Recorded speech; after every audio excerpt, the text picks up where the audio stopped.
Olá, minha gente, muito bom dia, tudo bem por aí? Obrigado por nos receber. A partir de agora, aqui pelo SBT, as notícias de toda Santa Catarina, região por região, sempre ao vivo. Até 1h15 da tarde, você fica com o nosso meio-dia. Gabi, tudo bem com você? Bom dia. Oi, Fernando, bom dia para você. Para quem está em casa nos assistindo, vamos juntos até 1h15 com as principais informações aqui de Santa Catarina. Parece mentira, mas é verdade. Estão parando a cidade. Obras da nova ponte da Lagoa da Conceição em Florianópolis são novamente paralisadas pela Justiça. Essa é a terceira vez que uma decisão judicial manda suspender a construção da estrutura. Eu vou para lá e ao vivo, em instantes. Também tem polêmica em Itajaí. Uma equipe do CAPS da cidade resolveu distribuir o chamado Kit Seda. Um kit com cartilha que explica como fazer o uso de drogas de forma mais consciente. Dá para acreditar num negócio desse? E ainda, no SBT Comunidade, a reivindicação de moradores que cobram a reforma de uma escola do município de Tijucas. Segundo eles, a construção está numa condição deplorável. Veja você mesmo. Já já a reportagem de Paulo Henrique no SBT Comunidade, aqui no nosso meio-dia. Novo espaço de atendimento para as mulheres vítimas de violência doméstica e sexual já tem data prevista para ser inaugurado. Os atendimentos devem funcionar no hospital antigo do aeroporto Hercílio Luz. E no SCC Esporte, tudo sobre o jogo entre Grêmio e Flamengo pela semifinal da Copa do Brasil. A equipe rubro-negra venceu e saiu na vantagem para o jogo de volta. Chuva de granizo assusta moradores de Campos Novos, no meio-oeste do estado. As imagens são impressionantes. Tem também a previsão do tempo. Como previsto, o sol saiu de cena e as nuvens tomaram conta do estado. Até quando continua assim? A gente te conta a partir de agora, aqui no SCC Meio-Dia. Fique com a gente, estamos no ar.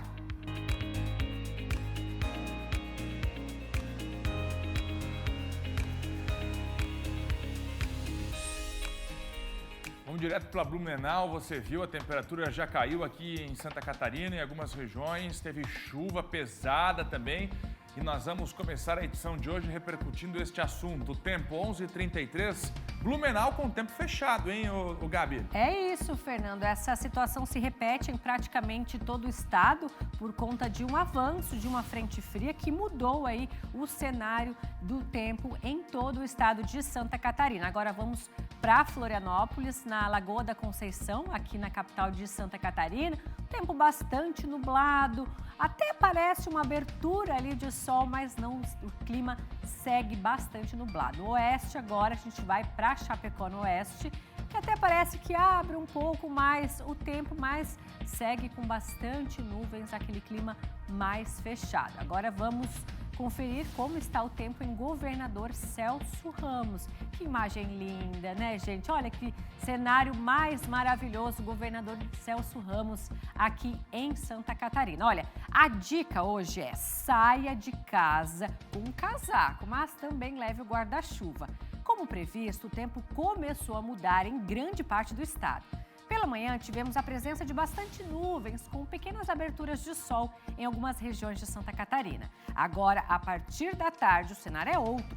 As temperaturas ficam amenas. Com a presença de uma frente fria, há previsão de pancadas de chuva, que podem vir acompanhadas de temporais isolados com chuva pontualmente intensa por um curto período de tempo, com raios, vendavais e eventual queda de granizo. Os ventos também podem ser intensos. As rajadas podem chegar de 35 a 55 km por hora no litoral e em áreas próximas, deixando a sensação de estar mais frio do que marcam os termômetros. O mar também vai estar um pouco agitado em todo o litoral catarinense. As máximas devem ficar entre 16 e 23 graus. E agora vamos ao vivo para Chapecó. É isso, produção? A gente vai falar do granizo que aconteceu no oeste do estado. Uma chuva de granizo assustou moradores de Campos Novos, no meio-oeste do estado. As imagens mostram o tamanho das pedras de gelo que atingiram várias localidades. O Felipe Bastos está ao vivo e vai atualizar essas informações. Só para explicar para o pessoal de casa, logo mais o esporte, a gente vai falar a prévia do esporte, a Dominique já está esperando, mas a gente vai repercutir esse assunto que impressionou os moradores do Oeste, que pode se repetir hoje. Felipe Bastos está ao vivo, né, e conta toda essa situação pra gente. Bom dia, Felipe. Muito bom dia, Gabi. Bom dia a todos que acompanham o SCC Meio Dia. Realmente, essas imagens chamaram muita atenção dos moradores do meio oeste do estado, logo viralizaram nas redes sociais. E o que chama a atenção são dois pontos, né, bem interessantes. Um é a quantidade de granizo que foi registrado pelos moradores da cidade e também o tamanho das pedras que atingiram o município de Campos Novos por volta das 10h15 da noite dessa quarta-feira. Nós entramos em contato agora pela manhã com a Defesa Civil do município, que continua fazendo o trabalho de levantamento para ver se nós tivemos famílias e até mesmo residências que foram atingidas por esse granizo. Até o momento, nós não tivemos nenhum registro de grandes estragos por lá. O prefeito do município, inclusive, ele mandou um vídeo para a gente onde ele atualiza toda essa situação e destaca alguns pontos da cidade de Campos Novos que foram atingidos por causa do granizo. Vamos ver. Felizmente não tivemos grandes danos, né? Tivemos numa região onde já tivemos há 2 anos e pouco atrás, há 1 ano e pouco atrás, um tornado, então naquela mesma região. É um estabelecimento comercial, um restaurante, então teve danos consideráveis na questão da cobertura, então com virtude do granizo também que aconteceu. E no interior o nosso pessoal da Defesa Civil também já está acompanhando, monitorando também, principalmente algumas ações no interior, mas felizmente não tivemos grandes danos. Mas só para passar a população também dos cuidados, principalmente nesse período que a gente tem chuva forte ou granizo, e eles têm que também ter alguns cuidados na questão de querer subir na cobertura, então para ter de repente essa proteção individual. E a nossa equipe está sempre à disposição da população camponovense. E ele aproveitou, inclusive, e fez esse alerta importante, Gabi. Nós estamos em contato, inclusive, com a assessoria de imprensa da Prefeitura. Assim que nós tivermos novidades, a gente traz para o nosso telespectador.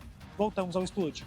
Boa, Bastos. Obrigada pelas informações. Fico alerta, não só do prefeito de Campos Novos, mas também da Defesa Civil. Isso porque há possibilidade de novos temporais isolados e queda de granizo em outras regiões aqui de Santa Catarina. E agora vamos falar de esporte, a prévia do esporte, que a Dominique já estava esperando, né, Domi? Conta tudo pra gente. Bom dia. E aí, Gabi, bom dia pra você aí de casa. Bora atualizar tudo do esporte. Os primeiros jogos da semifinal da Copa do Brasil foram quentes. As 4 equipes pegaram fogo. Nesta quarta-feira foi a vez do Grêmio e Flamengo entrarem em campo. E o time visitante acabou se dando melhor nesse primeiro confronto. Olha só. O jogo entre Grêmio e Flamengo foi muito disputado. A equipe da casa começou melhor e buscando o gol, mas acabou deixando alguns espaços na defesa e o Flamengo aproveitou. Bruno Henrique fez bom passe para Gabigol finalizar e assim abrir o placar. O time até poderia ter ampliado com um gol de pênalti, mas Gabriel Barbosa bateu mal e o goleiro defendeu. No segundo tempo, o Kahneman foi expulso após receber o segundo cartão amarelo. Com 1 a mais, o time rubro-negro chegou ao segundo gol com o Thiago Maia. Fim de jogo, 2 Flamengo, 0 Grêmio. E agora, bora conferir como as equipes ficam para o próximo jogo.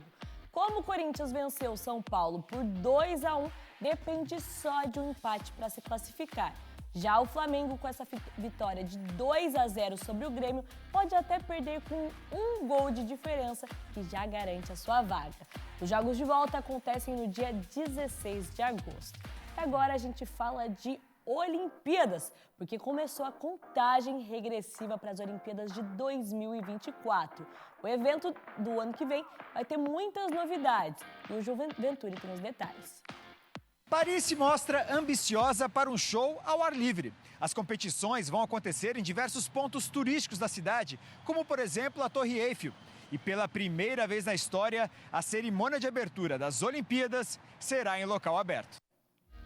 Daqui a pouquinho a gente traz mais detalhes das Olimpíadas e também comentário de Theo José sobre a Copa do Brasil. Boa, Domi. Até daqui a pouco, então. Até daqui a pouco. Seguimos com o SCC Meio Dia. Fernando Machado tem outras informações aqui de Santa Catarina. É com você.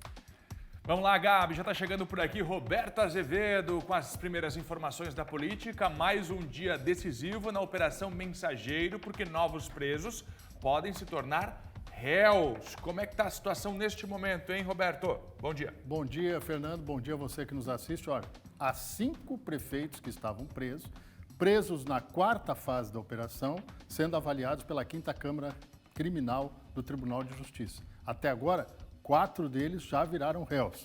São eles, Adriano Pofo, do MDB de Tuporanga, Felipe Foit, de Xireda, também do MDB, Luiz Carlos Tamanini, do MDB de Corupá, e o Adilson Liskovski, de Major Vieira, patriota. Aí o único que ainda volta a ser julgado, deve estar saindo o resultado daqui a pouco, é Armindo César Tassi, de Massaranduba, do MDB. É aquilo que a gente sempre falou aqui, né, Fernando? Dificilmente estes que foram presos com robustas provas vão escapar da condição de réus. É uma condição normal. Basta saber, ou resta saber, se depois de confirmados como réus e a preventiva sendo mantida, se algum deles não vai proceder da maneira como outros já fizeram. Já pediram a renúncia, renunciaram à prefeitura, justamente para se beneficiar e serem analisados os casos pelo primeiro grau de jurisdição. É uma manobra jurídica, mas que está dentro da lei. O problema é a imagem do político e a situação que ficou a cidade. No caso desses 5 aqui, Fernando, todos eles têm o vice comandando a cidade. Então o prejuízo é menor, mas mesmo assim há um prejuízo. O prejuízo político é inevitável. Outro detalhezinho importante, gente. Se estes 4 já viraram réus, forem confirmados como réus, só vão faltar mais 4 presos na Operação Mensageiros, prefeitos presos, para que todos os 16 tenham virado réus.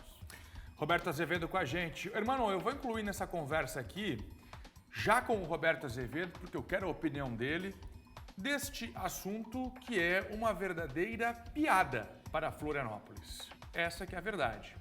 O TRF4, na última decisão a respeito da ponte da Lagoa da Conceição, usou uma expressão clara. Não tem cabimento o pedido que estava sendo feito naquela oportunidade. Usou até uma expressão difícil de lembrar, depois a gente vai recordar. Mas falando o seguinte, não tem nem, alguém assinando como responsável. A palavra traduzia isso.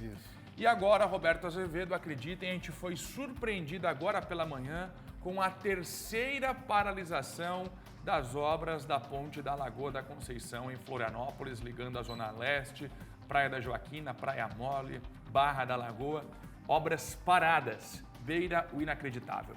Quem está lá e vem participar dessa conversa comigo, com o Roberto, é o nosso Paulo Henrique, direto do local. O que está acontecendo aí, Paulo?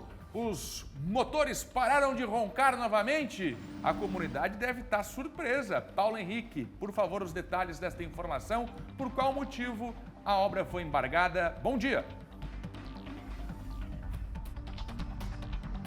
Bom dia, Fernando. Bom dia, Roberto. Também bom dia a todo mundo que acompanha a gente aqui no SCC Meio Dia. Pois é, Fernando, a gente vive falando sobre as novelas envolvendo obras públicas aqui no nosso estado de Santa Catarina, principalmente, sobretudo aqui na capital, né? Mas essa novela, olha, Fernando, realmente é uma novela que está indo para o seu 3º capítulo, e o 3º capítulo que parece reprise do 1º e do 2º. Não dá nem para dizer que a gente ficou surpreso, viu, Fernando? Porque novamente a Justiça Federal acabou embargando a obra da construção da nova ponte da Lagoa aqui na Lagoa da Conceição. Ela foi suspensa lá no dia 12 de abril pela 6ª Vara Federal da capital, e aí foi acatado então um pedido aí da prefeitura que recorreu, e o TRF4 no dia 27 de abril permitiu que o empreendimento fosse retomado. Essa foi a primeira vez. Aí a obra então foi novamente suspensa no dia 8 de maio pela Justiça Federal, mais uma vez, com o pedido que a obra tivesse um licenciamento ambiental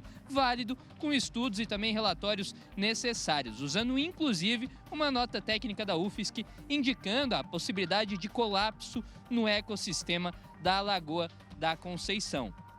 Novamente, o TRF4 liberou a obra no dia 18 de maio, acatando a alegação da Prefeitura que você acabou de dizer, que o documento apresentado pela Justiça não teria nem autoria, por isso não poderia ser levado em conta.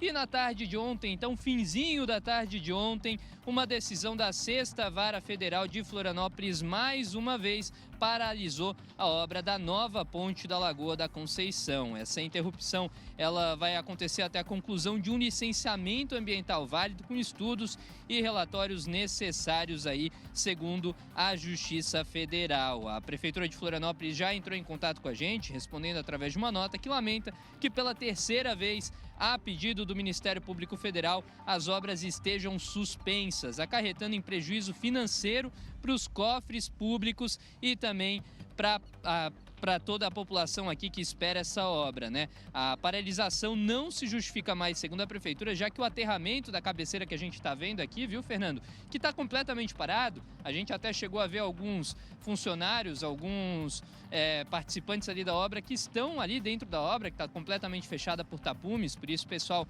que circula aqui pela Lagoa da Conceição não consegue observar. Mas a gente conseguiu ver que eles estão ali, só não estão trabalhando. A Prefeitura então diz que essas cabeceiras foram realizadas, as obras e a construção delas, com a liberação da Justiça, que acabou de pedir então que a obra seja novamente suspensa. A gente entrou em contato, inclusive agora durante a manhã, com o Kleber Pinho, que é presidente da Amo Lagoa, Associação de Moradores da Lagoa da Conceição, e ele nos disse, viu, Fernando, que já está sendo organizada uma manifestação a favor da construção da nova ponte da Lagoa da Conceição neste sábado. Moradores da Lagoa da Conceição devem se encontrar aqui em frente à obra para pedir que essa obra saia do papel finalmente e que não seja suspensa mais uma vez, né? A Prefeitura vai recorrer e a gente espera essa novela aí, que parece não ter fim, acabar voltando aí às obras da Ponte da Lagoa. Lembrando que ela ficou até agora 25 dias suspensa, contando com essas duas paralisações,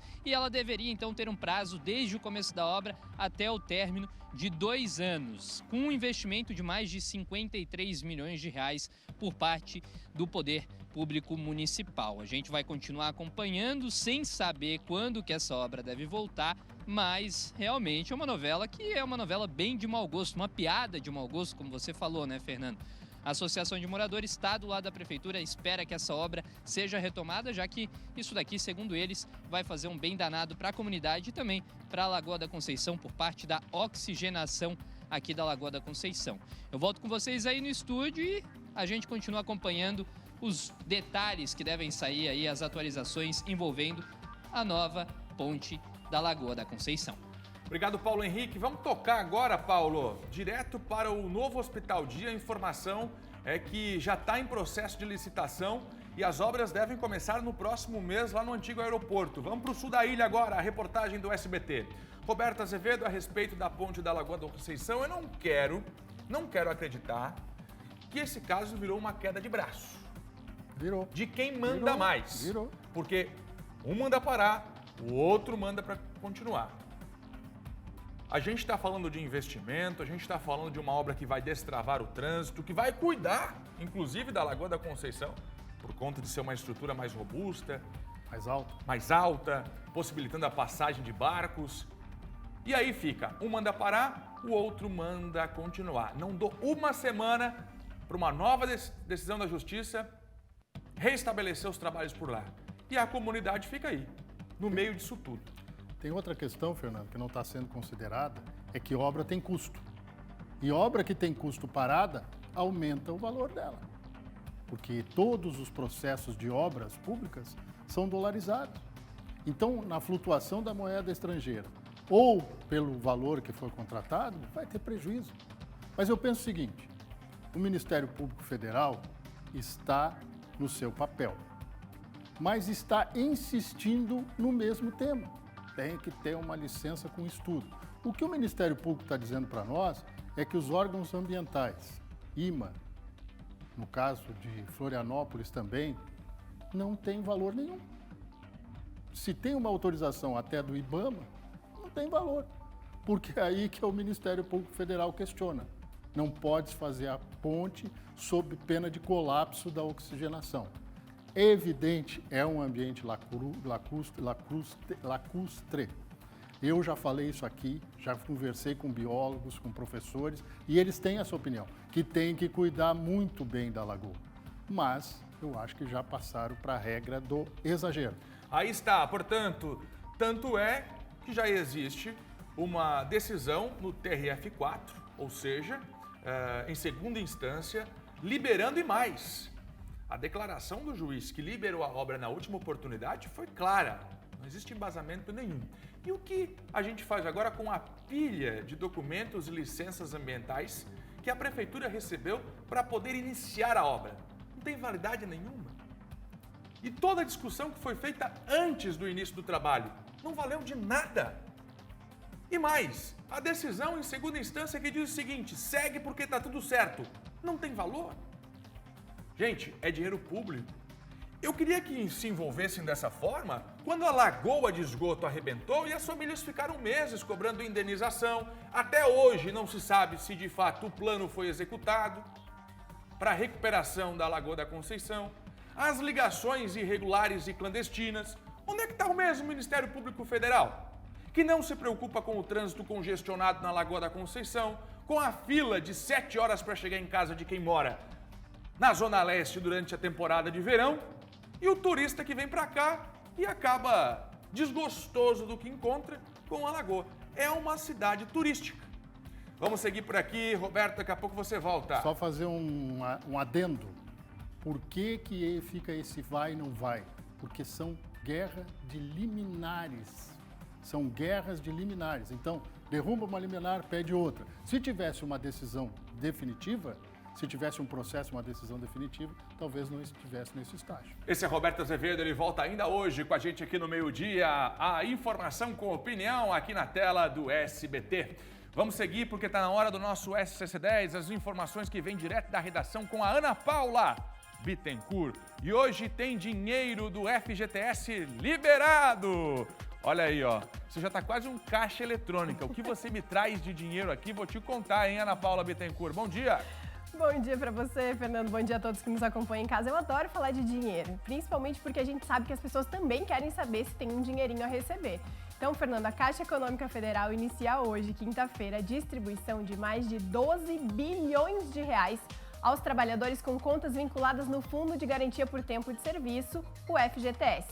Quem tem direito ao valor? Trabalhadores que possuíam conta do FGTS com saldo em 31 de dezembro de 2022. Existe um cálculo específico, Fernando, para saber quanto cada um tem direito. E os detalhes sobre essa conta, esse cálculo, estão nessa matéria que estava aparecendo aqui na tela e disponível, claro, no nosso destaque ali no portal scc10.com.br. É só entrar no nosso link, que vai estar lá disponível nas primeiras notícias para todo mundo acessar e fazer esse cálculo e saber se tem esse dinheirinho a mais para receber. Fernando. Aí está a Ana Paula Bittencourt. E que água brilhando na beira-mar norte é esta que foi vista? Imagina, Fernando, você tá ali na beira-mar e a água começar a brilhar ali do mar? O que será? O que será? O que será? No amanhecer de ontem, quarta-feira, os remadores do grupo Canoa Sambaqui vivenciaram aí esse momento inesquecível na Bahia Norte, aqui em Florianópolis. Eles viram a água ficar brilhante, com pontos azuis, balançando conforme a canoa e os remos encostavam no mar. Dá uma olhadinha nas imagens que estão na tela ali, Fernando. Pode até parecer um feitiço das bruxas aqui da Ilha da Magia, já que a gente fala tanto em feitiço de bruxas, mas na verdade é magia da natureza. Segundo o oceanógrafo e professor da UFSC, o Paulo Horta, são algas conhecidas como flageladas. Ele explicou aqui para o SCC10 que esse comportamento acontece a partir de uma reação química quando há a movimentação da água aí nesse amanhecer, quando está mais escuro, então acontece esse efeito azul. Então não é feitiço, mas as imagens são lindas e podem ser vistas aqui no nosso portal scc10.com.br ou ainda no nosso Instagram, @portalscc10. Fernando. Aí está a explicação. Água limpa não é, porque segundo o relatório do IMA, aquela obra de 24 milhões até agora não surtiu efeito. Agora, neste ano, teve uma única vez que teve ponto próprio para banho. Mas aquele sonho de tomar banho na beira-mar até agora não se concretizou. Só água brilhando mesmo, por conta das algas. Esse é o SCC10, o portal da notícia em Santa Catarina, 24 horas por dia. Depois você traz aquele vídeo lá da placa. Caiu uma placa, agora cedo eu mandei para o SCC10 uma placa caiu por conta do vento em São José, no Roçado, na marginal da 101. Impressionante, viu? Susto. Obrigado, viu, Ana? Voltamos a falar em instantes. Daqui a pouco eu vou com o meu SBT Comunidade para Tijucas. Cadê Tijucas? Na Grande Florianópolis. É hora de avisar todo mundo no WhatsApp. O SBT está chegando em Tijucas para cobrar a reforma da escola. A situação é precária. A denúncia chegou para a gente aqui pelo nosso canal do WhatsApp. Os moradores cobraram e o SBT foi lá conferir de perto. Impressionante a situação da escolinha, hein? Alô, Tijucas, já já. Nesta terça-feira, justamente no dia em que se celebra, ou que se celebrou, a prevenção de acidentes de trabalho, foi registrado mais um acidente com trabalhadores da construção civil lá em Itajaí. 2 homens caíram de um andaime em um prédio em construção. As imagens vão mostrando para você. Veja só, os homens trabalhavam neste andaime, pendurado do lado de fora do prédio. Olha o prédio sendo levantado por lá. E aí, infelizmente, esses 2 trabalhadores caíram. A Cris Pinheiro traz pra gente agora todos os detalhes desta informação. Alô, Cris, conta pra gente aí como é que tá a saúde desses 2 trabalhadores. Infelizmente, mais um caso de acidente de trabalho aqui em Santa Catarina. Bom dia pra você. Bom dia, Fernando. Bom dia a você que nos acompanha. Por sorte, Fernando, foi apenas um grande susto, viu? E eles são pai e filho, é o seu Ezequiel e o Eric. O Eric tem 36 anos. Quando os bombeiros chegaram, o Eric já estava dentro da construção, ele estava consciente, com suspeita aí de fratura no braço, e o seu Ezequiel já estava sendo atendido pelas equipes do SAMU. Eles estavam, Fernando, no 12º andar desta construção quando aconteceu o acidente. Eles não chegaram a cair, eles ficaram pendurados na Jaú. Ambos foram encaminhados para o hospital de Itapema, mas ontem à tarde mesmo já foram liberados e já estão em casa. Segundo informações repassadas pela dona da empreiteira responsável pela construção, pela obra, os 2 estavam usando os equipamentos de segurança, o que, claro, evitou a queda e lesões graves. Uma perícia vai ser realizada no andaime para entender o que causou o acidente, se houve falha humana ou mecânica, se houve, por exemplo, falha no sistema de freio ou os trabalhadores esqueceram de acionar. Nenhum cabo do andaime foi rompido. O fato é que foi apenas um susto e isto reforça, né, Fernando, principalmente nesse dia aí de prevenção de acidente de trabalho, a importância do uso dos equipamentos, os EPIs, em qualquer atividade de trabalho. Volto contigo, Fernando. Bom recado, Cris. Obrigado. E boa recuperação para esses trabalhadores. Que susto, hein? Que susto. Prédio alto em construção por lá. Vale do Itajaí, ao vivo, na tela do SBT. A falta de exames e consultas médicas pela rede pública de saúde, essa falta disparou em Blumenau. Nós vamos entender agora esse problema, viu, Gabi? A cidade registra, em média, 21% de não comparecimento a serviços que já foram agendados. É um problema que atrapalha o dia a dia dos profissionais do serviço público e, principalmente, provoca aumento na fila de espera. Se você marca não aparece, tira a vaga de quem precisa. Cadê o PC com a gente ao vivo, direto da cidade, para dar um puxãozinho de orelha nessas pessoas que dependem do serviço público e que na hora de serem atendidos não aparecem em consultas e exames. O que está acontecendo por aí, hein, PC? Bom dia! Bom dia, Fernando. Bom dia, Gabi. 76 mil pessoas faltaram a exames e a consultas médicas pela rede pública de saúde aqui em Blumenau em 2022. E o número de faltas segue alto e preocupante neste ano. Em 2023, nos 4 primeiros meses deste ano, 21 mil atendimentos deixaram de ser prestados simplesmente porque os pacientes não apareceram. 21 mil atendimentos agendados que não foram realizados. Um problema que gera prejuízos à gestão pública da saúde, que prejudica quem está na fila de espera. O secretário municipal de saúde, que geralmente é cobrado para ampliar a oferta do serviço, hoje faz um apelo ao usuário do Sistema Único de Saúde aqui em Blumenau.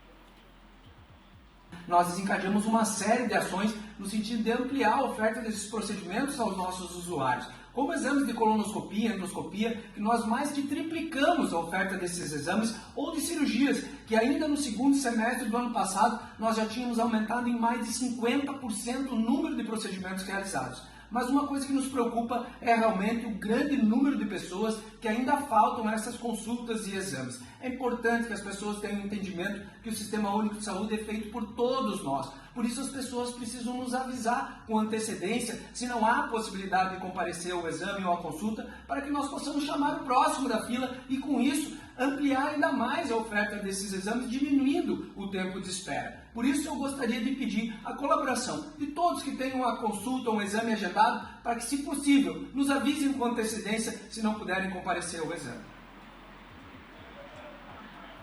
Muito bem, esse é o secretário municipal de saúde, Marcelo Lanzarin, né, chamando a atenção para a importância aí desse compromisso, para que o cidadão mantenha o compromisso, mas se não puder aparecer, que pelo menos avise a unidade de saúde. Blumenau, portanto, registra 21% de não comparecimento a exames e consultas médicas pela rede pública de saúde. Um problema a ser enfrentado, a ser resolvido. E nós voltamos ao estúdio com você, Fernando, e com você, Gabi. Muito obrigado, PC, pela informação. O que acontece em muitos casos, PC, é que o povo esquece ou está há tanto tempo esperando, viu? Essa falta de números, a longa fila de espera descredibiliza e deixa o paciente um pouco mais distante. Agora é o seguinte, se você marcou, agendou, se comprometeu, tem que ir. Eu já tenho uma opinião formada sobre isso. Eu tiro da lista do SUS. É 1 ano sem contar com o SUS. Ah, Fernando, chegou a tua vez, você não apareceu? A gente viu agora no mutirão de cirurgias eletivas, 30% das pessoas que marcam a cirurgia não aparecem. É dinheiro, gente. E é a vaga de outra pessoa que você está tirando da fila. Vamos seguir. É hora de SBT Comunidade.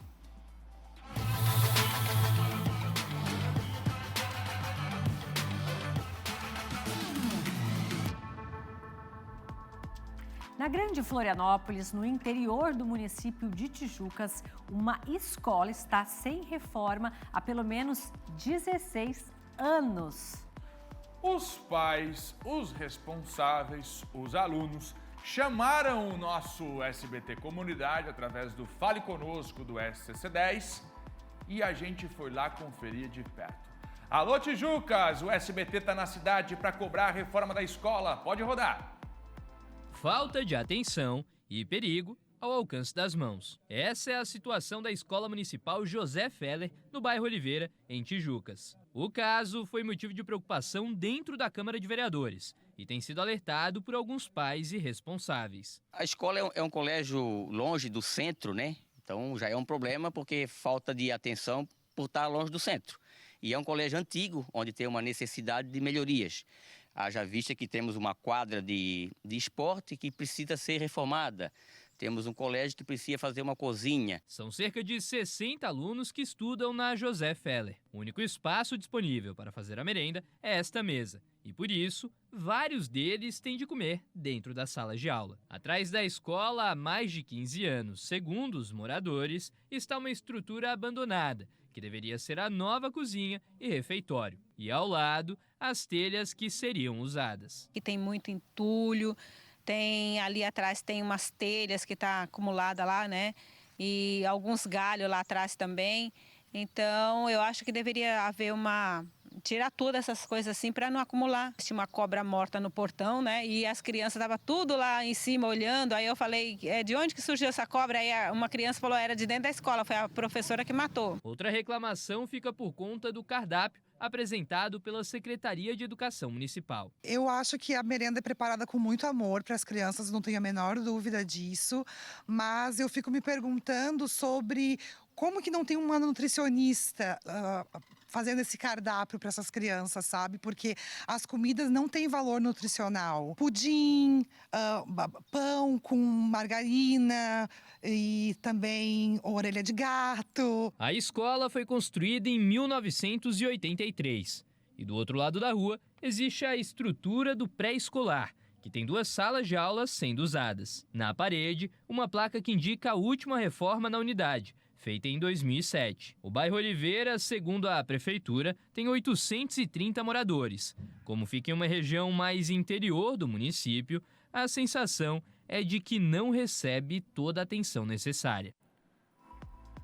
Em nota, por meio da Secretaria de Educação, a Prefeitura de Tijucas afirmou que praticamente todas as escolas do município estão passando ou passaram por obras e reformas de ampliação.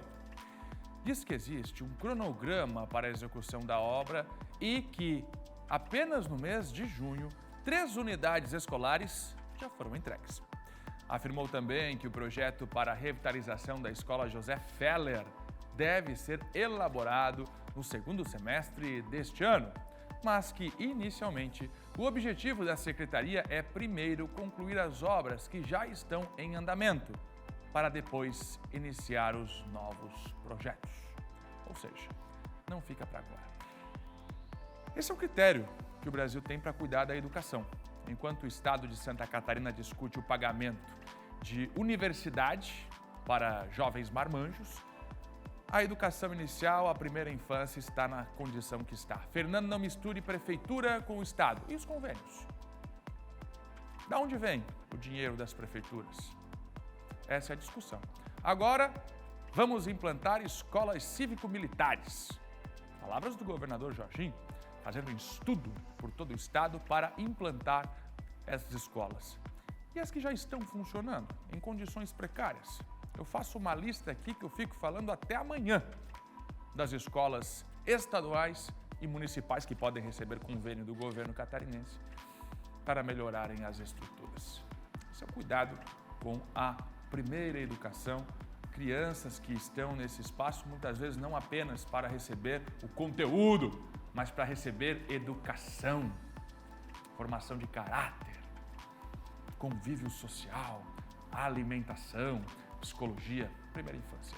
12h07, essa denúncia chegou pra gente via Fale Conosco do SCC10. Deixa eu abrir aqui, porque você de casa, Gabi, também pode participar, mandar para cá a sua reivindicação. É isso, pode mandar a sugestão, se tiver algum problema no seu bairro, né? Pode mandar a sugestão pra gente na sua cidade, Ali tá. Que nossa reportagem vai até a sua reivindicação.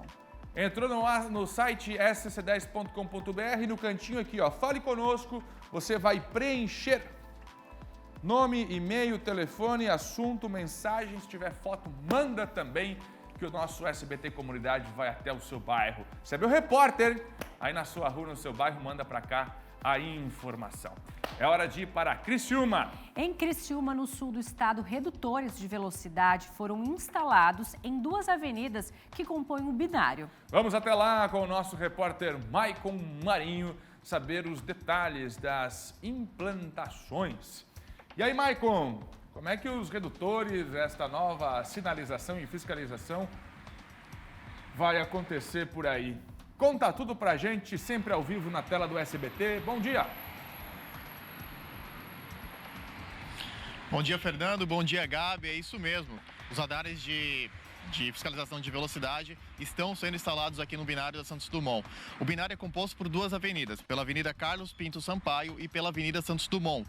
Lá na Avenida Carlos Sampaio, 2 radares vão ser instalados por conta de 2 creches, sendo uma municipal e uma particular.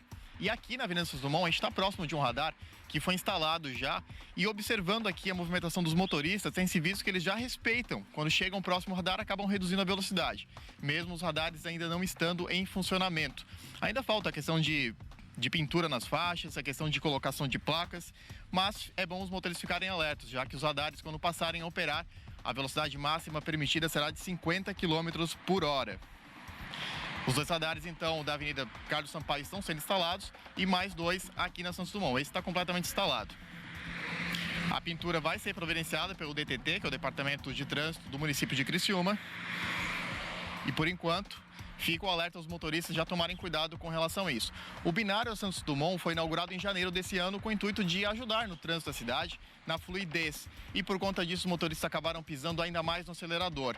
Então os radares estão sendo instalados por esse motivo, uma forma de fazer com que eles respeitem mais os pedestres e também para a própria segurança deles, né? Agora falta a aferição do Inmetro para que os radares comecem a operar na cidade. Aí não se tem um prazo definido para quando começarão a multar os motoristas aqui na cidade, mas ficou alerta. Velocidade máxima permitida de 50 km por hora. Quem não quiser sentir isso no bolso, tem que tomar cuidado. Eu volto ao estúdio. Boa, Michael Marinho, dá pra sentir no bolso. Dá pra sentir no bolso, gostei dessa frase, dá pra sentir. Mas também você pode escolher não sentir no bolso, é só respeitar a velocidade. Ficou legal o binário aí, hein, ô Michael Marinho? Ficou legal, faz tempo que eu não passo por aí, o que eu já passei por aí, hein, ô Michael Marinho? O que nós já passamos por aí, né? Se esse binário falasse. Não, e reportagem pra cima e pra baixo, nós cortava aí pela Santos Dumont, pra te falar. Já saía lá no Pinheirinho, da Próspera ao Pinheirinho em 5 minutinhos. Valeu, Michael Marinho. Tá fechado o tempo aí, Michael, em Criciúma? Vai chover, não? Como é que tá o tempo aí? Tá, o tempo tá fechado e vou te falar, Fernando, deu uma esfriada legal, tá bem frio aqui em Criciúma, tá? Tá bem frio. Dá pra ver pelo teu casaco aí.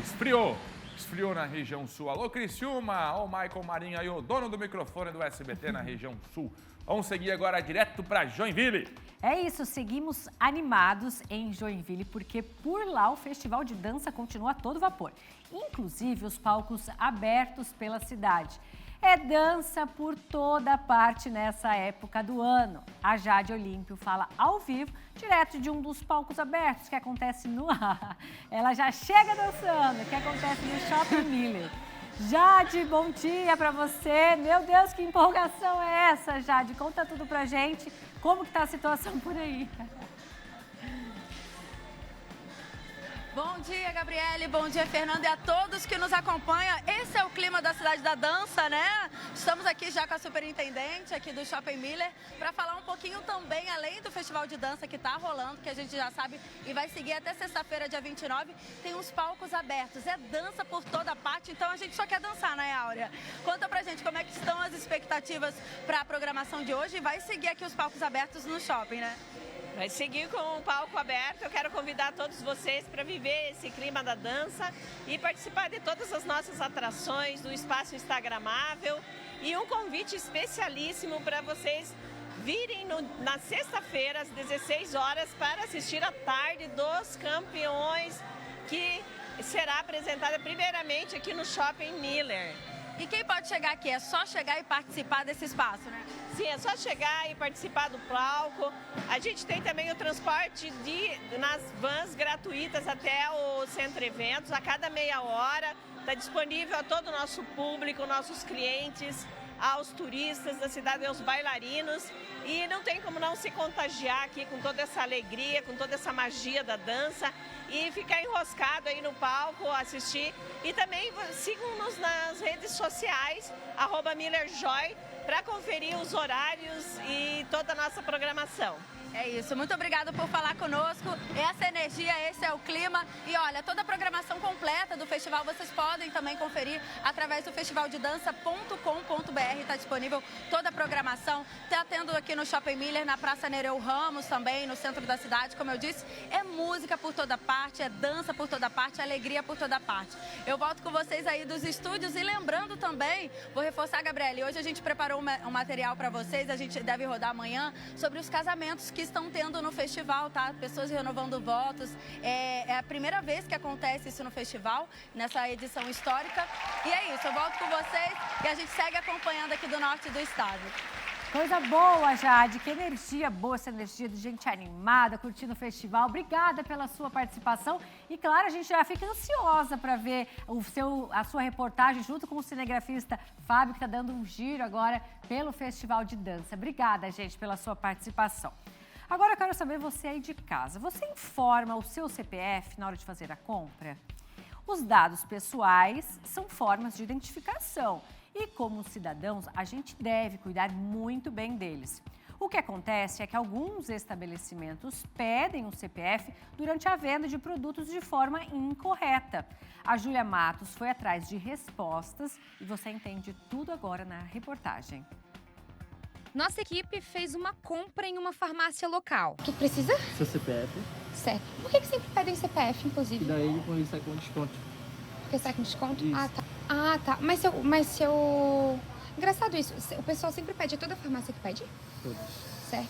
Aí ela consegue puxar o seu convênio, digamos, se você tem Unimed. Não, mas não tenho, não. Não? Não. Você não não tá precisa CPF. Tá. Eu posso comprar igual sem CPF? Pode.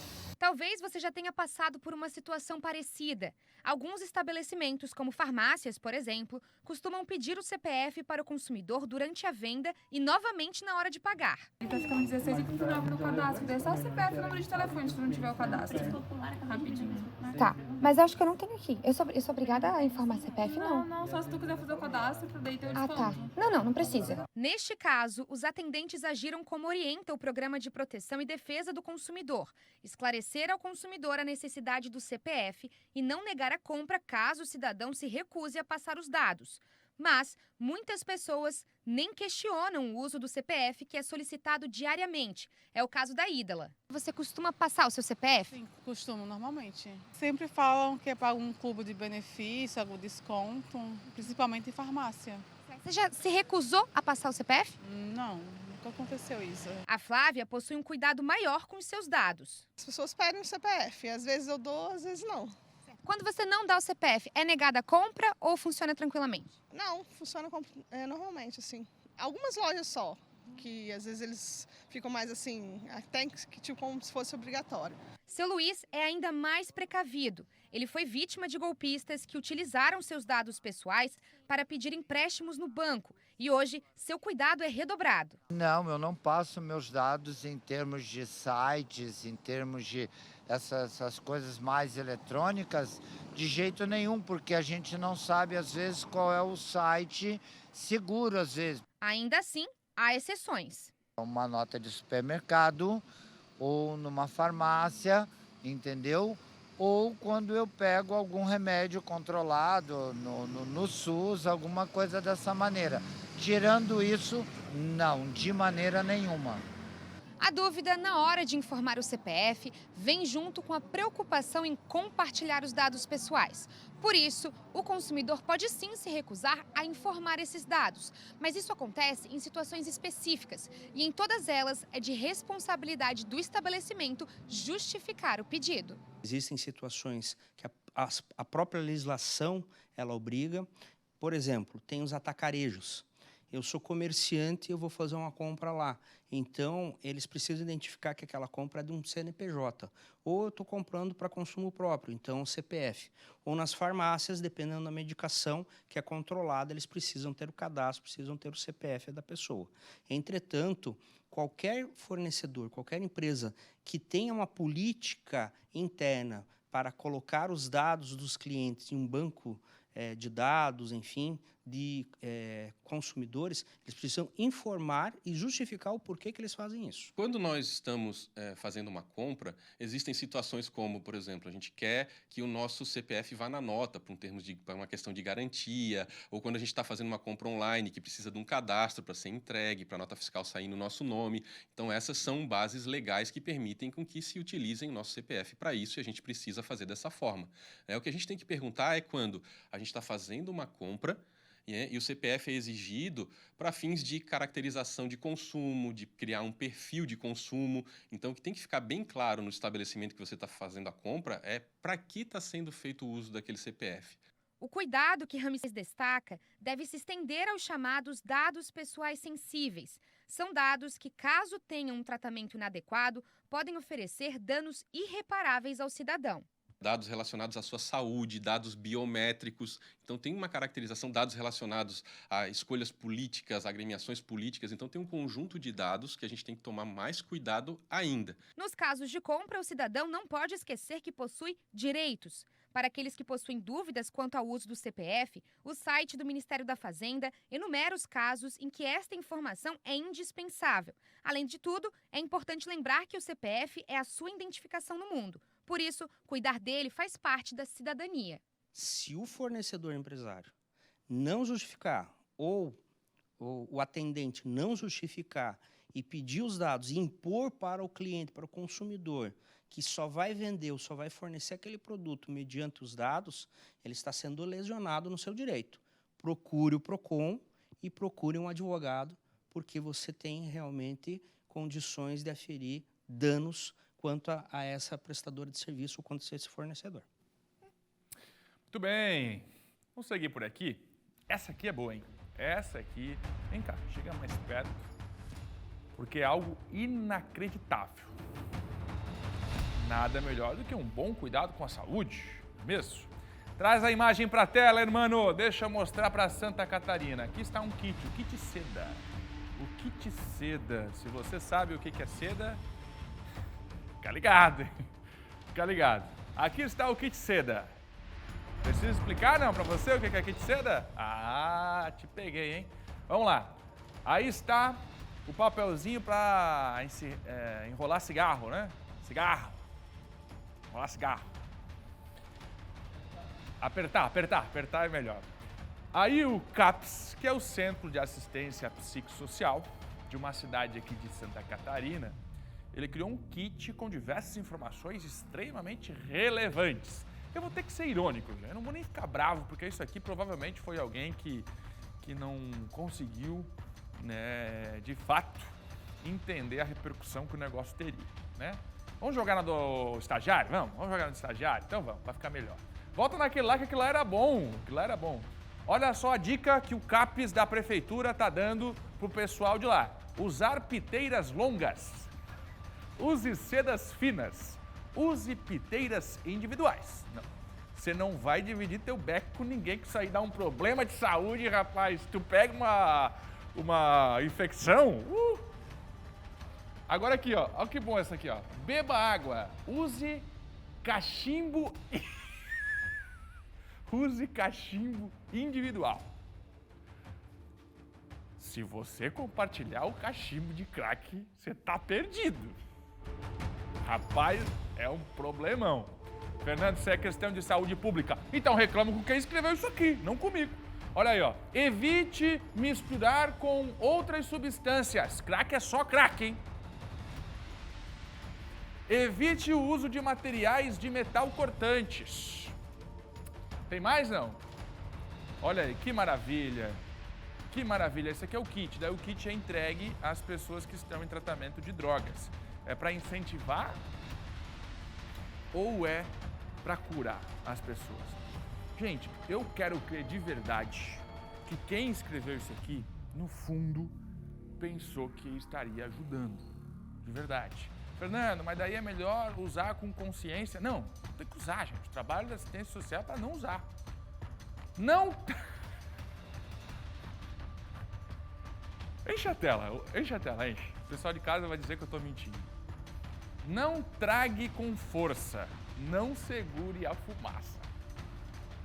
Faltou a trilha do Bob, hein, ô sonoplasta? Agora, 12h23, acredite.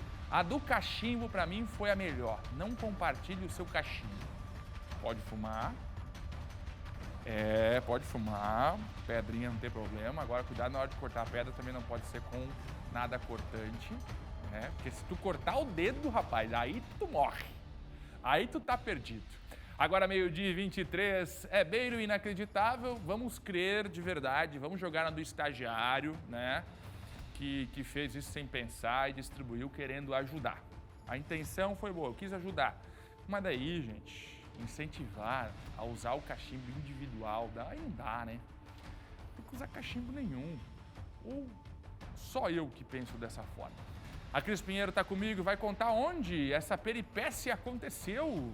Sim, Cris, como eu falei, tô querendo acreditar aqui que a pessoa que escreveu isso estava na intenção de ajudar, não calculou a repercussão que isso ia dar, nem o prejuízo que pode estar levando para um viciado a indicação de que ele tem que fumar, mas fumar no cachimbo individual. Não passa a conotação que se ele fumar individualmente está tudo certo? Passa, gente, passa, né? Não fume baseados longos. Não é baseado, cigarro. Ô Cris, onde é que aconteceu? Qual foi a explicação da prefeitura? E essa repercussão, claro, que está chamando a atenção de toda a cidade. Conta pra gente, Cris. Bom dia mais uma vez. Oi, Fernando, bom dia novamente para você. Sim, provocou aí um estrago, né? Uma polêmica muito grande. Claro, a gente foi atrás das informações da Prefeitura, o que eles têm a falar, a Secretaria de Saúde. A gente conversou com o secretário agora há pouquinho e ele nos repassou, Fernando, que foram feitos 30 kits desse para serem usados em uma festa junina, em um CAPS AD aqui de Itajaí. E nesses kits foram inseridos preservativos, gel lubrificantes, material esse que já está à disposição nas unidades de saúde. O papel de seda, como você falou, de acordo com o secretário, Fernando, foi por conta de palestras que são feitas junto a esses pacientes usuários de drogas e que é orientado a eles, nessas palestras, que caso façam o uso de droga, o papel de seda é o único que faz assim, provoca menos dano ao pulmão. Além, dentro do kit ainda tinha um doce e também esse folder que você acabou de ler com essas orientações, segundo o secretário, de redução de danos. Foram entregues apenas para os pacientes usuários de drogas que fazem parte desse tratamento terapêutico. De acordo com o secretário ainda, de forma alguma, nem o CAPS, nem a Secretaria de Saúde incentiva o uso de droga, repassa apenas orientações para que os pacientes que estão em tratamento não prejudiquem outras pessoas. A forma como foi distribuído, de acordo com o secretário, é que foi interpretado de forma errada. Já foi conversado com essa equipe e pedido, né, para eles para que realizações de ações dessa natureza não sejam realizadas sem autorização prévia da Secretaria de Saúde. Não houve despesa com esse material e esse folder foi impresso pela própria equipe, não foi no CAPS AD e foi entregue, como eu falei, para esses usuários de drogas que passam por esse tratamento de saúde na unidade. O secretário afirmou ainda que a política de redução de danos está prevista por meio de portarias no âmbito federal. Entre as medidas, um manual de redução de danos e um conjunto de ações com o objetivo de minimizar possíveis consequências adversas com o uso e abuso de drogas. A proposta da redução de danos é não colocar abstinência como condição para o vínculo terapêutico e sim garantir acesso à saúde deste paciente. Fernando, volto contigo. Oi, Cris, muito obrigado. Parabéns pelo cuidado que você teve com a informação. Eu quero questionar aqui o seguinte, é que é sempre quem recebe a mensagem que está errado. Que interpretação? Gente, custa assumir o erro, vai investigar, averiguar o que aconteceu. Agora, jogar para a plateia que a gente entendeu errado o que está escrito ali, não. Agora vamos lá. Contenção de danos é reduzir o consumo, é trazer remédios para não dar abstinência, controlar o consumo, isso de uma forma estudada, analisada. Agora vamos lá, gente. Um viciado em crack vai seguir cartilha? Ô, Cris, só me confirma um negócio.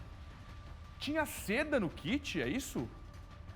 O kit não entregava apenas o manual, também tinha produtos para usar a droga? Fernando, então, o secretário nos confirmou que tinha, sim, nesses 30 kits, tinham seda, como eu te falei, e ele falou que foi colocado com base, a equipe colocou com base nessas palestras que são feitas com esses pacientes, e daí o palestrante informa para eles, passa essa informação de que o papel que menos dano faz ao pulmão seria a seda, que caso eles fossem usar para, né, evitar ali, tirar, né, fazer abstinência direto, mas caso eles fossem usar, que fosse usado o papel de seda. Com certeza, eu também confirmo contigo aí, concordo que foi uma infeliz, né, colocação dentro desse kit, esse papel de seda, assim como essas informações nesse folder. Muito obrigado, viu? Aí está, direto de Navegantes, a nossa Cris Pinheiro com a informação. Eu errei, Cris? Itajaí. Ai, desculpa, eu já fiz assim, não. Fernando, não tem nada de Navegantes, pelo amor de Deus. É Itajaí. Aí está a nossa Cris Pinheiro, direto de Itajaí. Obrigado. Depois do ozônio, vem aí o kit Cracolândia. Bota de novo ali, bota de novo. 12h29, bota de novo, 12h29. Vale nessas horas assumir o erro, né, gente? Como eu falei aqui, tô acreditando que foi o estagiário com a intenção de ajudar, agora entregar seda pro maconheiro puxar um beck e aí ainda avisar lá, olha, não puxa muito forte não, você vai ficar doidão. Aí é que ele vai puxar, pô. 12h29, incentivar a usar crack sem compartilhar. Passa sim a ideia de que se ele não compartilhar, vai usar. E outra, quem é que tá viciado em crack hoje vai ficar seguindo cartilha? Olha, se a intenção foi boa, só prejudicou. Só prejudicou. 12h30. Vamos usar esse dinheiro para utilizar de fato, né? Vamos usar esse dinheiro para ajudar de fato quem precisa, porque esse é um assunto muito sério, né? E a brincadeira começou do lado de lá, com esse kit barbaridade, kit barbaridade. Vamos lá, seguimos com novas informações aqui no nosso meio-dia. Deixa eu voltar num caso polêmico aqui que o meio-dia vem acompanhando, denúncia feita pelo Thiago Pires. Lembra das ambulâncias que a gente trouxe aqui no nosso meio-dia abandonadas? Foi uma doação de veículos para a Associação dos Bombeiros Voluntários da Palhoça, na Grande Florianópolis. Essa doação aconteceu lá no ano de 2022. Pois é, depois de uma série de irregularidades, será que a reversão da doação aconteceu? Fernando explica, senão a gente não vai entender nada. Vamos lá. Foi feita a doação por parte da Prefeitura de Florianópolis de ambulâncias para a Associação dos Bombeiros Voluntários de Palhoça. Olha, Floripa ajudando os bombeiros voluntários de Palhoça. Vamos reformar as ambulâncias e vamos ajudar o povo. O SBT encontrou as ambulâncias abandonadas, viraram sucata, dinheiro público jogado ao vento. Aí o Thiago Pires cobrou. E aí, Topatos, tá sabendo lá da doação? Não aproveitaram não a doação que você fez lá. Opa, se não resolver, vou buscar de volta, vou reverter. Passado alguns meses, o Thiago Pires responde o que aconteceu com as ambulâncias e com o dinheirinho público. Vamos lá, Thiago! Em abril deste ano, nós apuramos uma denúncia feita por um telespectador sobre ambulâncias abandonadas em Palhoça, na passagem no Maciambu. Com o endereço em mãos, nos dirigimos até o local e elas de fato estavam lá, sujas, depredadas e com peças retiradas. Mediante as placas, localizamos o proprietário. Elas estão em nome da Prefeitura Municipal de Florianópolis. Mas o que elas faziam lá? Após investigação, foi localizado um documento datado de 15 de março de 2022, onde a Prefeitura de Florianópolis doou 6 ambulâncias para a Associação de Bombeiros Voluntários de Palhoça. Mas onde estavam os outros veículos? Seguindo as investigações, localizamos os outros em um depósito em Barreiros, em São José. Elas estavam em condições ainda piores do que as primeiras encontradas. O termo é claro em sua cláusula 2ª, onde obriga a associação a zelar pelos bens na manutenção e reparos dos equipamentos, algo que notoriamente não aconteceu. No mesmo termo, na cláusula 4ª, estabelece que, diante do descumprimento das condições estabelecidas, importará obrigatoriamente na reversão da doação para o município de Florianópolis. Mas ainda há um agravante. No final do ano passado, o Tribunal de Justiça do Estado se manifestou sobre uma ação civil pública, ajuizada pelo Ministério Público de Santa Catarina, que apurou irregularidades na atuação do Corpo de Bombeiros Voluntários de Palhoça e solicitou o encerramento, suspensão de suas atividades no município. Na decisão, a Justiça determinou a suspensão das atividades do Corpo de Bombeiros Voluntários de Palhoça, sob pena de multa diária da importância de R$ 500. Depois de diversas tentativas, conseguimos falar com o prefeito Topázio no dia 5 de maio e relatamos sobre a situação encontrada, questionando inclusive qual seria a ação que o executivo faria a partir das informações levantadas. Bom, a partir dessa informação que eu estou recebendo de ti hoje, e se o termo de doação ele não está sendo cumprido na íntegra que foi feito à época, ou seja, que as ambulâncias fossem utilizadas para o serviço de resgate do bombeiro voluntário, fatalmente eu vou encaminhar à Procuradoria para que a gente possa reverter a doação que for feita, porque essas ambulâncias, na época, possivelmente tínhamos a opção ou de sucatear, ou de ainda, como elas tinham determinada vida útil, ceder ao bombeiro voluntário, porque era melhor ter uma ambulância em bom estado do que não ter ambulância. Agora, se isso não está sendo usado, se essas ambulâncias estão se degradando lá por parte da entidade. E se ainda mais a entidade deixou de ser reconhecida, eu tenho todo o direito, enquanto município de Florianópolis, de reverter essa doação e aí sim descartar esse material da melhor forma possível, preservando os recursos do município de Florianópolis. A última informação que nós temos da Secretaria da Saúde é que estavam em trâmite da transferência dessa documentação. O senhor tem como interromper isso? Não, eu vou mandar suspender imediatamente, porque se não existe mais a entidade no município vizinho, não há por que transferir para uma entidade que não existe. Então, isso é uma coisa lógica, talvez a nossa Secretaria de Saúde não tenha a informação completa de que essa entidade deixou de existir. Passados 2 meses e 22 dias depois de ouvirmos o prefeito Topázio, nós procuramos saber se o documento de reversão já teria sido assinado. Já ocorreu a reversão? As ambulâncias já estão novamente em posse da prefeitura? Em nota, a prefeitura diz o seguinte: a Prefeitura de Florianópolis, por meio da Secretaria de Saúde, informa que não houve qualquer reversão da doação das ambulâncias para a Associação de Bombeiros Voluntários de Palhoça. Ainda na nota, eles dizem que em consulta ao Tribunal de Justiça do Estado de Santa Catarina, é possível atestar que o processo de liberação da atuação dos bombeiros voluntários em Palhoça ainda aguarda desfecho judicial, estando em modalidade aguarda sentença.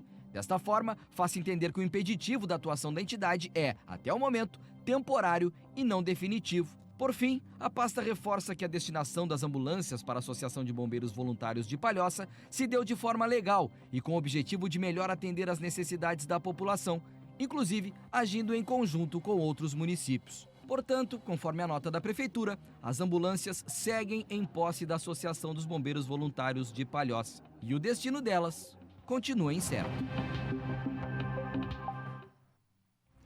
E nesta terça-feira nós demos a notícia de mais uma mulher que foi morta pelo ex-companheiro.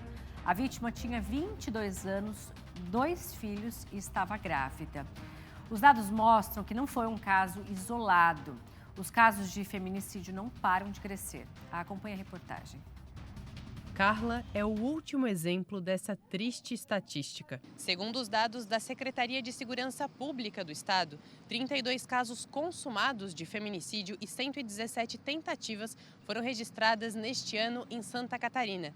Números que superam os dados do mesmo período dos últimos 3 anos. Além disso, a forma mais utilizada pelos agressores é a arma branca, responsável pela morte em 41% dos casos em 2023. Um feminicida, normalmente pratica muitos golpes contra a mulher, ele destrói aquele local, ele quebra objetos da vítima e principalmente aquela raiva empregada contra o corpo daquela mulher, são muitos golpes de faca. A morte de uma mulher tem efeitos que vão muito além daquela vida perdida. Surgem órfãos, são os pais que ficam sem a filha, são os parentes próximos que ficam sem um ente querido. Existem leis que garantem direitos para quem quer dar o primeiro passo e denunciar. Hoje a mulher não precisa mais, não depende mais de um boletim de ocorrência ou da deflagração de um inquérito policial para ter uma medida protetiva deferida. Nós temos também aí a obrigatoriedade de que as delegacias especializadas em proteção da mulher estejam abertas de forma ininterrupta. Nós temos hoje também nos Cines a preferência de empregos para as mulheres que são vítimas de violência. A violência não costuma ser inesperada.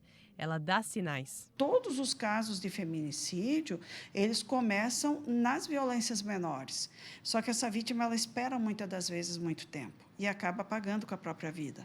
Nós queremos chegar antes, só que só chega antes se tem essa informação, se tem essa denúncia. O Observatório de Violência contra a Mulher de Santa Catarina é um dos recursos utilizados por diversos órgãos do Estado. Plataforma que está disponível também para toda a população. Tem a informação com relação aos índices de violência, as medidas protetivas que foram concedidas pelo Poder Judiciário. Você pode ter acesso à rede de serviços dos seus municípios. É possível descobrir os serviços disponíveis em cada cidade por meio do site observatório.alesc.sc.gov.br, que aparece na tela o site, é isso? Não apareceu na tela. Vamos continuar falando em relação a mulheres vítimas de violência, mas agora uma notícia um pouco mais Legal, né, Paulo? A gente vai falar sobre a inauguração de um novo espaço de atendimento para mulheres que foram vítimas de violência doméstica e sexual.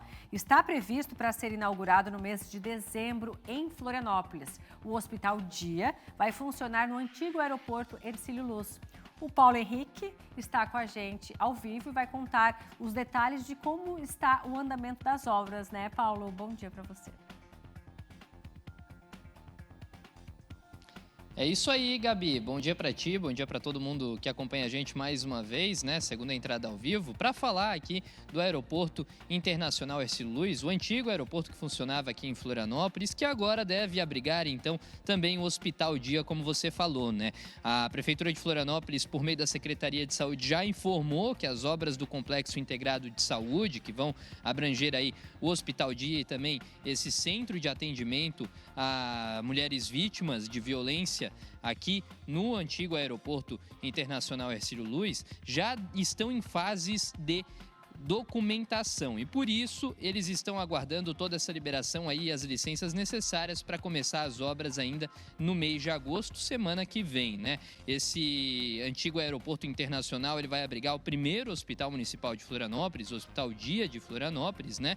E o planejamento é de abrir o hospital até o final desse ano, no mês de dezembro, para atender milhares de pacientes com procedimentos cirúrgicos de baixa e média complexidade e também abrigando aí o centro de atenção psicossocial 24 horas por dia aqui no Complexo de Saúde no antigo Aeroporto Internacional Hercílio Luz. Claro que também vai ter a Delegacia da Mulher, aí o espaço vai contar com o centro de apoio e cuidado para essas mulheres, inclusive abrigando elas até 48 horas aqui dentro do Complexo de Saúde. O Tribunal de Justiça de Santa Catarina também vai oferecer, então, expertise para o projeto através da Central Especializada de Atendimento às Vítimas de Crime e também da violência doméstica. A gente vai seguir acompanhando, mas o que se tem é isso. A partir da semana que vem, então, já devem começar as obras. A gente sabe que o hospital está meio abandonado agora, mas em fase de documentação para começar as obras a partir da semana que vem, em dezembro, deve ser a inauguração do primeiro hospital municipal da capital. A gente vai seguir acompanhando tudo e trazendo detalhes através dos nossos telejornais. Volto contigo, Gabi. É isso, Paulo. Muito obrigada pelas suas informações e a gente fica na expectativa que essas obras aconteçam o quanto antes para atender essas mulheres que já sofrem vítima de violência doméstica. Obrigada pela sua participação. Agora vamos para Palhoça. Continuamos aqui na Grande Florianópolis. Será o fim da novela do cemitério de Passa 20? A nossa reportagem vem acompanhando esse caso desde dezembro do ano passado, quando o muro do cemitério caiu. Nos escombros, no quintal de uma moradora, já foram encontrados, gente, crânio e ossos humanos. A Prefeitura de Palhoça está com as obras em andamento, por isso a gente vai voltar lá. Vamos conversar com a nossa repórter, a Júlia Matos, que está ao vivo com as informações em relação às obras, né, Júlia? Bom dia para você. Bom dia, Gabi. Bom dia para quem nos assiste. Essa novela aqui em Palhoça continua, mas dessa vez a gente vem trazer um novo capítulo e dessa vez com notícias melhores.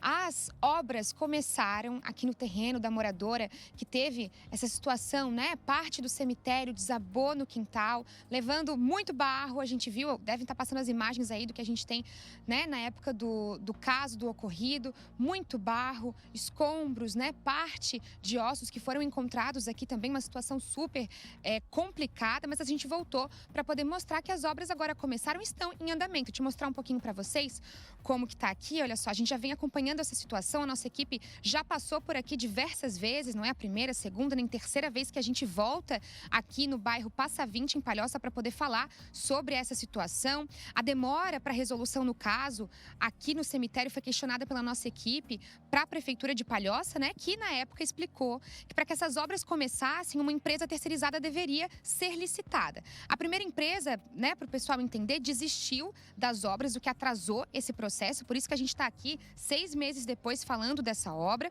E as chuvas aqui em Santa Catarina também não ajudaram nem um pouco a situação, Gabi.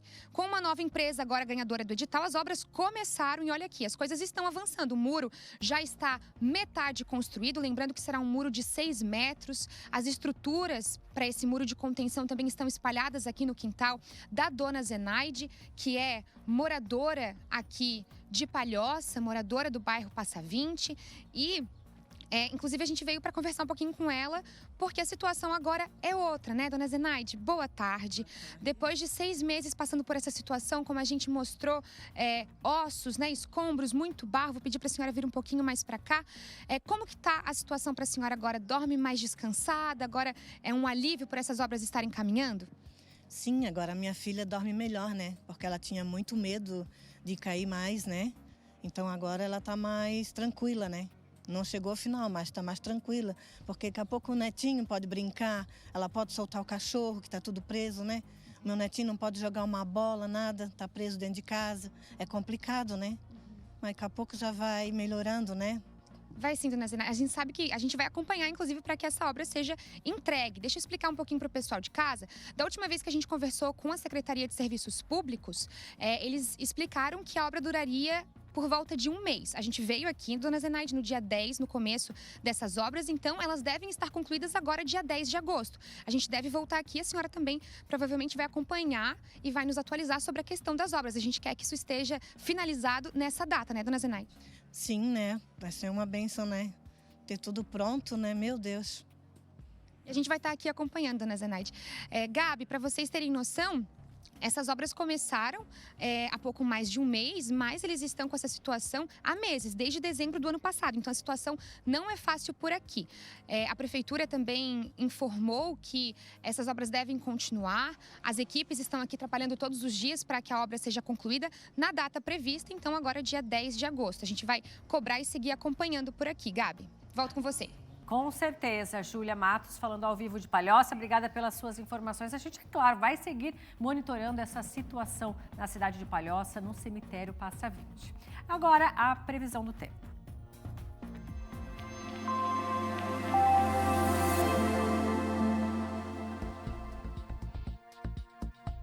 Se for sair de casa, já leve um casaco mais quentinho. Agora à tarde, as temperaturas devem ficar mais amenas. E também não esqueça do guarda-chuva. Com a presença de uma frente fria, há previsão de pancadas de chuva que podem vir acompanhadas de temporais isolados, com chuva pontualmente intensa por um curto período de tempo, com raios, vendavais e eventual queda de granizo. Os ventos também podem ser intensos. As rajadas podem chegar de 35 a 55 quilômetros por hora. Esse vento intenso deixa a sensação de que está mais frio, porque as máximas não passam de 20 graus no sul do estado, de 18 graus no norte do estado, mas esse vento forte deixa a sensação de mais frio. O mar também vai estar um pouco agitado em todo o litoral catarinense. As máximas devem ficar entre 16 e 23 graus. E amanhã, a instabilidade toma conta de vez. Então, o guarda-chuva vai ser essencial. Para quem mora do meio oeste ao litoral catarinense, teremos bastante nuvens e pancadas de chuva, acompanhadas de temporais isolados, com raios, vendavais e eventual queda de granizo. Isso por conta do avanço de uma nova frente fria. O tempo deve apresentar uma melhora só no fim do dia para a noite, assim, mais para o fim do dia para a noite, na maioria das regiões do estado. São esperadas também rajadas de vento um pouco mais fortes, de 40 a 60 km por hora, principalmente no litoral sul e em áreas próximas. As máximas chegam a 22 graus no norte do estado, em Jaraguá do Sul. Já São Joaquim, na Serra, mínima de 6, máxima de 13 graus.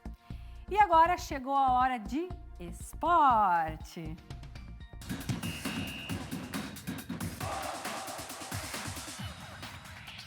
Não te deixei esperando dessa vez, né, Domi? Agora não. Conta tudo pra gente. Então, bora para os destaques do esporte. É claro que a gente já começa falando de Copa do Brasil. Esses primeiros jogos da semifinal estão intensos. Vamos ver como é que foi o confronto entre Grêmio e Flamengo. E agora, como ficam as equipes para o próximo jogo? Como o Corinthians venceu o São Paulo por 2-1, depende de um empate para se classificar. Já o Flamengo, com essa vitória por 2-0 sobre o Grêmio, pode até perder com um gol de diferença que garante a vaga.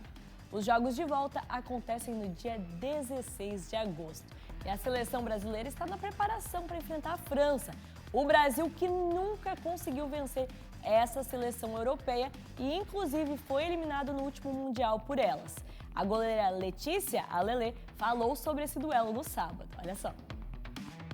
A gente não se coloca como favorito para poder ganhar a França, mas uma seleção melhor preparada para poder jogar contra a França hoje. A gente evoluiu bastante ao longo dos anos aí e com a troca de treinador delas, provavelmente elas estejam tendo um pouco, por curto tempo de adaptação para o novo modelo de jogo do novo treinador. E como a gente está há bastante tempo com a Pia aí, e hoje a gente entende o modelo de jogo, sabe como é que a gente tem que jogar, se tornou muito mais fácil, a gente se conhece dentro de campo. Então, acredito que hoje a seleção brasileira ela está bem melhor preparada para jogar contra a França. Então, sábado, 7 horas da manhã, jogo imperdível. Bora acompanhar e também incentivar a nossa seleção brasileira feminina. E falta menos de um ano para as Olimpíadas de Paris. E nessa quarta, começou a contagem regressiva para a competição. João Venturi tem todos os detalhes. O presidente do Comitê Olímpico Internacional tirou o paletó e a gravata, arregaçou as mangas e demonstrou pura confiança e felicidade no evento que marcou a contagem regressiva de um ano para os Jogos de Paris. Thomas Bach entregou de maneira simbólica o convite aos comitês olímpicos e estendeu as boas-vindas às mais de 200 nações que estarão presentes no maior evento esportivo do planeta. Para o dirigente, Paris 2024 marca o início de uma nova era. Estes Jogos Olímpicos serão mais inclusivos, mais jovens, mais urbanos e mais sustentáveis, garantiu. É a terceira vez que Paris será sede olímpica. A última foi há exatos 100 anos. Agora, o que se espera é uma nova revolução francesa. O primeiro passo é evitar gastos com novas construções. Mais de 90% dos espaços esportivos já existem ou serão temporários.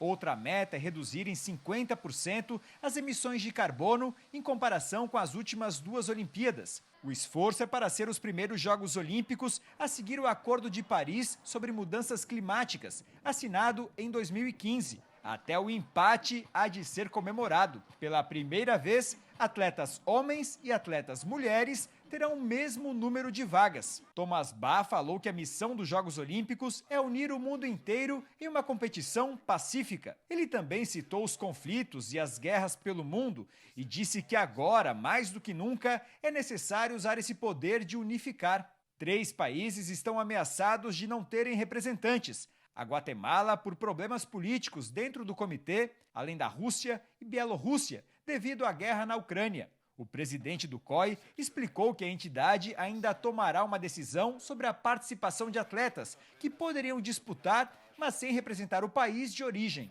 Paris se mostra ambiciosa para um show ao ar livre. As competições vão acontecer em diversos pontos turísticos da cidade, como por exemplo a Torre Eiffel.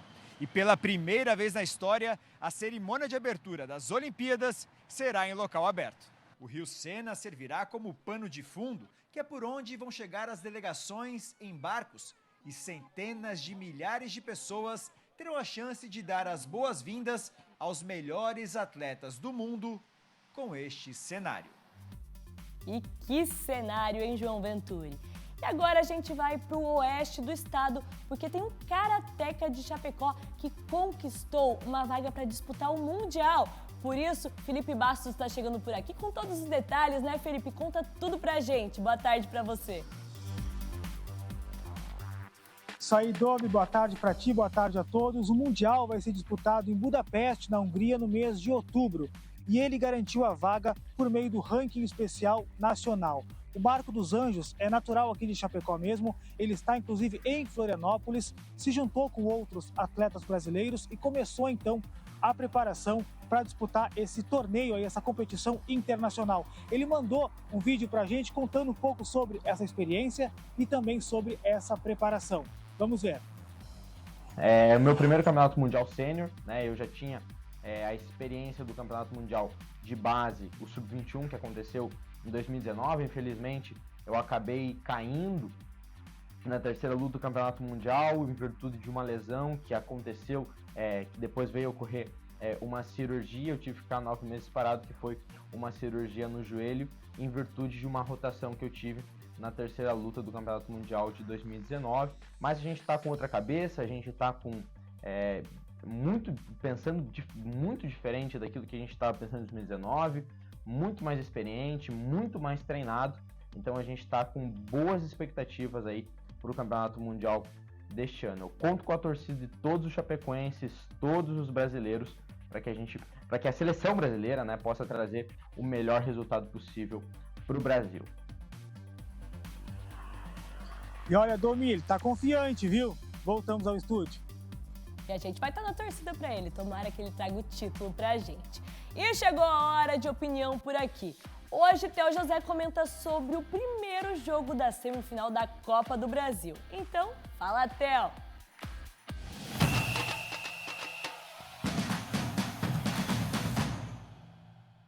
Oi, Dominique.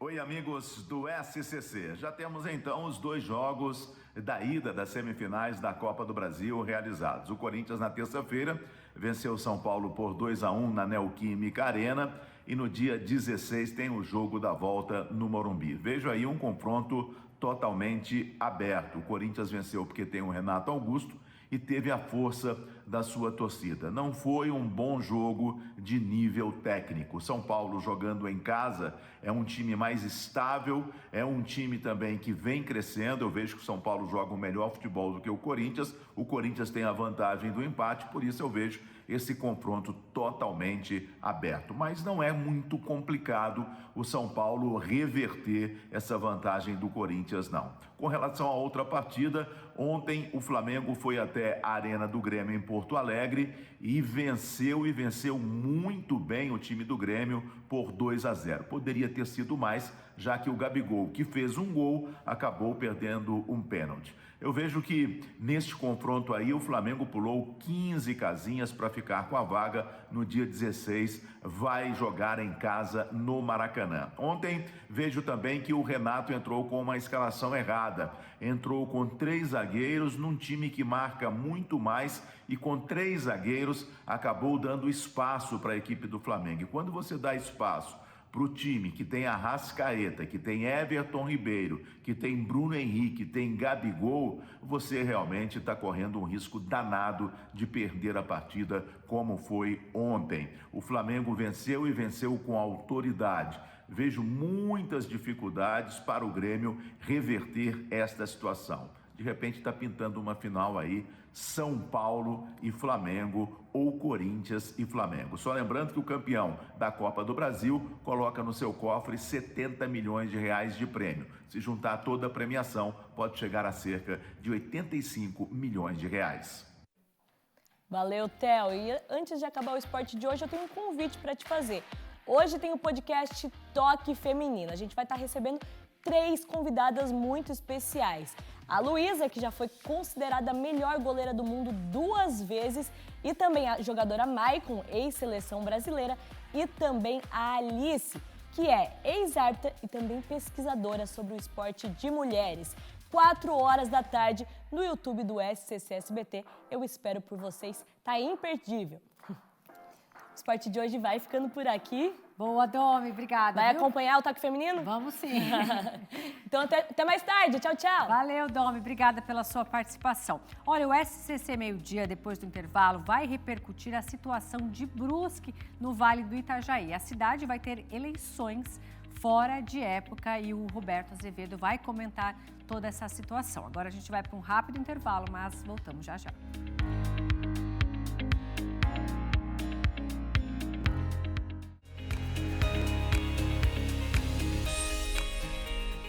De volta com a política, 4 candidatos concorrem à prefeitura de Brusque. Tem eleição este ano em Brusque.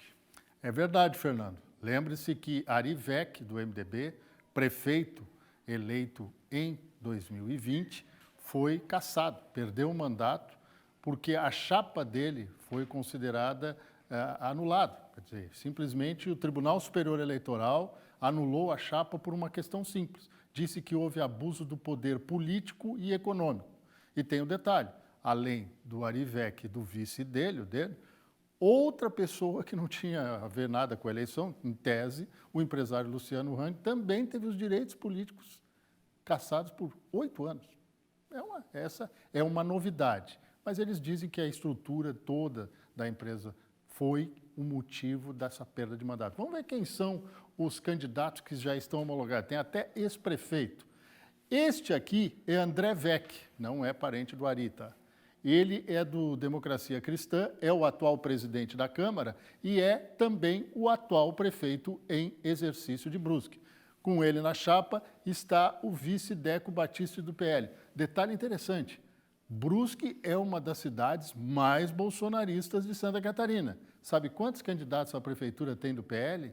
Nenhum, só tem o vice. É este candidato que está sendo apoiado, o André Weck, pelo governador Jorginho Mello. Vamos ver os próximos candidatos. Também temos Alessandro Simas, do PP, e o André Resine, do PSD. Todos eles já foram homologados em convenção. Próxima turma, né? Temos mais uma chapa, são 4 chapas. William Molina, do MDB, partido de Ari Weck, e o vice Oswaldo Quirino, do Podemos. É mais uma chapa. Tem mais uma. E aí vem a novidade que não é novidade. Paulo Essel foi prefeito de Brusque e no segundo mandato perdeu o mandato também por decisão do judiciário. Agora ele é candidato de novo, concorreu em 2020, não venceu, é candidato de novo à prefeitura e olha, é PT com PSDB, uma mistura que há muito tempo a gente não via, mas que ela é comum nos municípios. Eleição municipal é diferente. Tem até eleição municipal recente, fora de época, aqui em Santa Catarina, onde o PL tinha um vice do PT, do Partido dos Trabalhadores. Vai ser esta situação. Eleição em Brusque, dia 13 de setembro, seu Fernando. Obrigado, Roberto. Vamos seguir por aqui com outras informações. Uma explosão em um silo no Paraná já deixa mortos, infelizmente. Eu estou chamando agora a Ana Paula Bittencourt para conversar comigo ao vivo aqui no SBT, direto da redação do SCC10. Que tragédia, Ana Paula, com você. Fernando, uma explosão no secador de um silo numa cooperativa em Palotina, no oeste do Paraná, no fim da tarde dessa quarta-feira, deixou pelo menos 8 mortos, 7 deles no local e 1 morreu depois de ser socorrido. São, nesse momento, 12 feridos, 9 em situação gravíssima e uma pessoa ainda está desaparecida. A gente está vendo as imagens na tela da situação de destruição que ficou lá nesse silo, nessa cooperativa no oeste do Paraná. Essa explosão causou um tremor que foi sentido em toda a cidade. Essas imagens foram registradas pelos moradores e também por trabalhadores da empresa agrícola, logo depois, então, dessas explosões, que não foram uma só, Fernanda. A gente tem informações de que foram mais 2 ao longo do dia. As causas ainda estão sendo investigadas pelos peritos da Polícia Científica, mas uma das hipóteses é de que a compactação da massa de milho desse silo pode ter produzido um gás que, com a fermentação, pode ter servido de combustível, então, para essa explosão. A gente vai seguir acompanhando aqui no portal scc10.com.br as atualizações. Fernando. Ana Paula, scc10.com.br, e as obras de revitalização da prainha avançam em Blumenau. Eu vou para lá agora com o PC que está me chamando. Os trabalhos foram retomados em março e até o final deste ano a cidade terá um novo espaço de lazer. É ou não é, PC? É sim, Fernando. Olha, pelo adiantado da hora, vamos de imediato mostrar que aqui, ó, vai ser implantado, aqui vai ter um grande espelho d'água. Esse espelho d'água, junto com a embarcação histórica, Vapor Blumenau, é uma réplica do Vapor Blumenau 1, esse é o Vapor Blumenau 2, que será restaurado, pintado também. Vai ter uma cascata d'água saindo a partir desse muro de sustentação da embarcação. Uma cascata d'água, um chafariz para dar aquela sensação de que a embarcação está flutuando. Lá ao fundo, ó, a concha acústica, que já recebeu Mamonas Assassinas e outros grandes festivais musicais, será totalmente restaurada. Por lá, a obra ainda não começou. Aqui na área central, a gente já vê que os pavers estão sendo colocados. Essa obra de revitalização da prainha começou, na verdade, em 2020. e já deveria ter sido concluída. Mas a empresa atravessou um deserto, o fardo ficou pesado demais e aí a empresa acabou desistindo da obra, depois de realizar 30% dos serviços previstos. E aí, depois, a prefeitura, depois de desatar os nós da burocracia, chamou a segunda colocada do processo de licitação, que retomou as obras em março deste ano. Os trabalhos estão avançando. Nós vamos descer agora aqui no nível 2 da prainha, onde um acesso está sendo construído. Aqui vai ter um mirante. E o Marquinhos, você consegue chegar lá, Marcos Fernandes?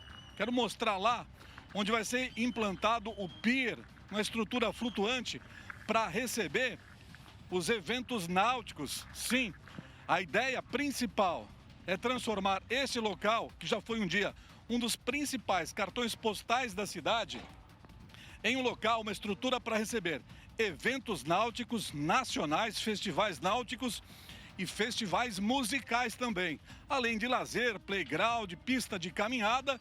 Vem cá, Fernando, vamos mostrar aqui, ó. Tem até o local para pescar, viu, Hermano Bus? Ali embaixo, ó, uma arquibancada para o pessoal contemplar o rio e também os festivais náuticos. E mais à frente, lá na curva do rio, vai ser implantado o pier com a estrutura flutuante para receber as embarcações. A empresa tem até o final de novembro para concluir a obra e são aproximadamente 3 milhões e 300, que é em 3 milhões e 300 mil reais que serão investidos por aqui, neste que é um dos principais cartões postais da cidade. E nós voltamos com você aí no estúdio, Fernando. Muito bom, PC. Grande obra, hein? Mais um espaço de lazer em Blumenau, sempre ao vivo. A câmera viva do SBT enche a tela, porque com essas imagens de Marquinhos Fernandes, eu vou para o intervalo e volto já. Segura aí.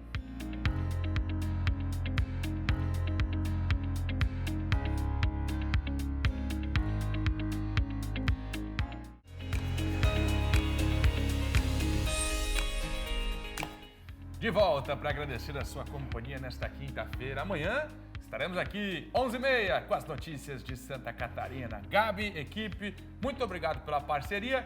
Você de casa, cuide-se e até amanhã. Obrigada, Fernando. Obrigada a você de casa pelo carinho e pela audiência. Até daqui a pouquinho no A Tarde é Nossa.